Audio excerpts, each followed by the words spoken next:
अस्सलाम वालेकुम स्टूडेंट्स। आज का जो हमारा टॉपिक है वो एंजाइम कैटालिसिस है। ठीक है, एंजाइम कैटालिसिस सबसे पहले मतलब समझ लेते हैं एंजाइम कैटालिसिस का। एंजाइम ठीक है कॉम्प्लेक्स प्रोटीन मॉलिक्यूल्स हैं और यानी कि जो कि बायोकेमिकल रिएक्शन हो रहे होते हैं, जितने भी बायोकेमिकल रिएक्शन है वो किसी न किसी एंजाइम की प्रेजेंट में हो रहे होते हैं। ठीक है, एंजाइम उसमें क्या होता है, एज कैटलिस्ट यूज़ हो रहा होता है। ठीक है, animal and plant maintain the life due to organic reaction which are happening in the body.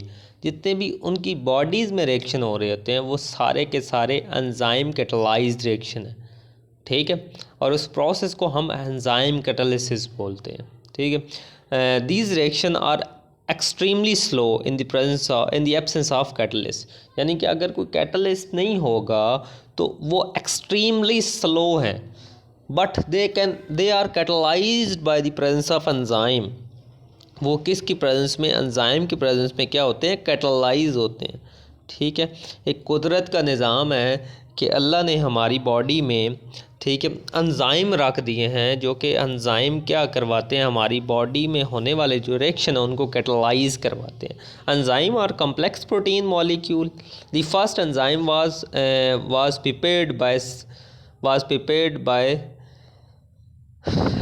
prepared by synthesized in 1969. Anyhow, each enzyme is produced in particular living cell. It can catalyze the reaction occurring in that cell.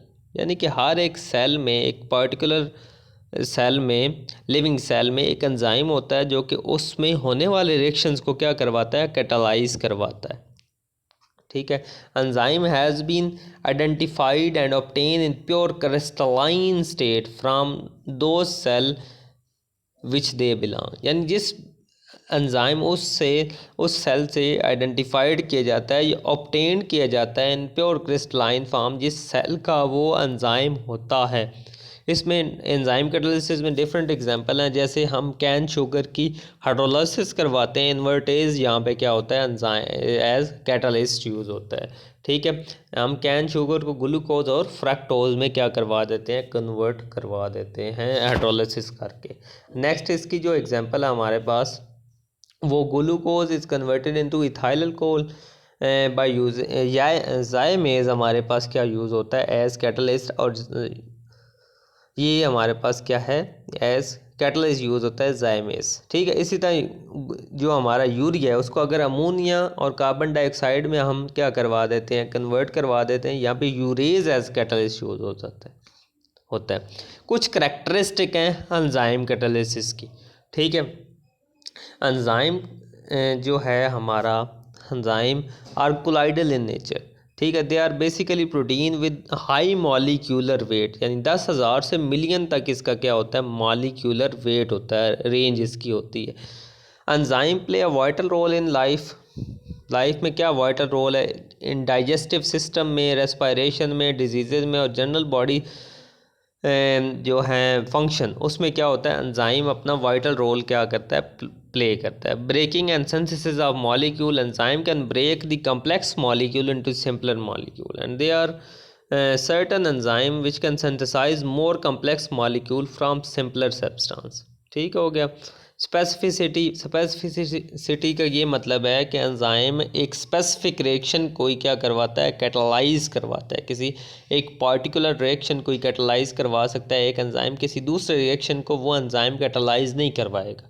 ठीक हो गया। Equilibrium constant, just like other catalyst enzyme do not disturb the equilibrium constant for the reaction, they only decrease, क्या करवाता है, decrease the time which is necessary to complete the reaction. यानी कि ये equilibrium constant को affect नहीं करता, जिस तरह दूसरे कैटलिस्ट भी अफेक्ट नहीं करते, वो सिर्फ इक्विलिब्रियम को अटेन करने में जो टाइम लगता है उसको कम कर देता है। ठीक है, टेम्परेचर इफेक्ट, द रेंज। अब देखो यार, एंजाइम जो है ना, कैटलिस्ट जो हमारे पास यूज़ होते हैं, एंजाइम जो है एक स्पेसिफिक टेम्परेचर, एक ऑप्टिमम टेम्परेचर, एक ऑप्टिमम पीएच पे जाके अपना फुल एक्शन दिखाता है, यानी फुल अपनी परफॉर्मेंस दिखाता है। अगर उससे कम ज़्यादा टेम्परेचर हो जाएगा फिर भी ये क्या हो जाएगा, इनएक्टिव हो जाएगा, इनएफिशिएंट हो जाएगा। ठीक है, तो ये इस तरह है। Range of temperature play a vital role for the activity of enzyme. Actually the rate of enzyme catalyse reaction generally increases up to 40 degree, यानी 40 डिग्री के बाद एंजाइम की जो एक्टिविटी है वो कम हो जाएगी, इनएक्टिव हो जाएगा, डीनेचर्ड हो जाएगा, ठीक है, because they are protein. PH effect, action of enzyme is very sensitive towards the variation of pH. वही मैंने आपको बताया, अगर इसकी पीएच या उस जिस पीएच पे ये एक्टिव है, ये एफिशिएंट है, अगर उससे कम ज़्यादा करेंगे तो एंजाइम की जो एक्टिविटी हो जाएगी वो कम हो जाएगी। सही हो गया। इसी तरह कंसंट्रेशन ऑफ कैटलिस्ट है, velocity of a catalysed reaction is directly proportional to concentration. जितना आप कैटलिस्ट ज़्यादा यूज़ करेंगे उतनी ज़्यादा वेलोसिटी होगी। Concentration of substrates, concentration of the enzyme is constant then the rate of catalyzed reaction is proportional to the concentration of substrate। अगर enzyme की concentration constant है तो जो रेट होगा उस कैटालाइज रिएक्शन का वो कंसंट्रेशन ऑफ सबस्ट्रेट पर डिपेंड करेगा। सही हो गया। Cofactor, some of the enzyme needed a cofactor for their activity. Cofactor क्या होते हैं? सिंपली जो हमारे पास कैटालिस्ट में प्रोमोटर जो काम कर होता है वही एंजाइम कैटालाइज रिएक्शन में को-फैक्टर काम कर रहा है। Cofactor are simply simpler molecule and as compare to enzyme protein. ठीक हो गया। ये एंजाइम की एक्टिविटी को क्या करता है? इंक्रीज करता है। ठीक हो गया। नेक्स्ट देखते हैं पॉइजनिंग वाला effect. Poisoning effect, some of the chemical substance decreases the enzyme activity by combining with this act. Enzyme में क्या होते हैं? एक्टिव सेंटर्स होते हैं। ठीक है, एंजाइम में एक्टिव सेंटर्स होते हैं, तो वो कोई भी केमिकल सब्सटेंस क्या करता है? उन एक्टिव सेंटर्स पे आके बैठ जाता है। ठीक है, उन एक्टिव सेंटर को कवर कर लेता है, इसलिए एंजाइम की एज कैटलिस्ट क्या हो जाता है? इनएफेक्टिव हो जाता है, पॉइजनिंग आ जाती है, कोई फॉरेन सब्सटेंस ये पॉइजन क्रिएट कर देता है। ठीक है, तो ये आज का जो हमारा टॉपिक था ये एंजाइम कैटालिसिस और करैक्टरिस्टिक ऑफ एंजाइम था। नेक्स्ट हमारा माइकलिस मेंटेन मैकेनिज़्म पे मैं लेक्चर दूंगा इंशाल्लाह, और कैनेटिक्स ऑफ एंजाइम कैटालिसिस। इस तरह हमारी सरफेस केमिस्ट्री जो होगी वो कंप्लीट हो जाएगी। Thank you.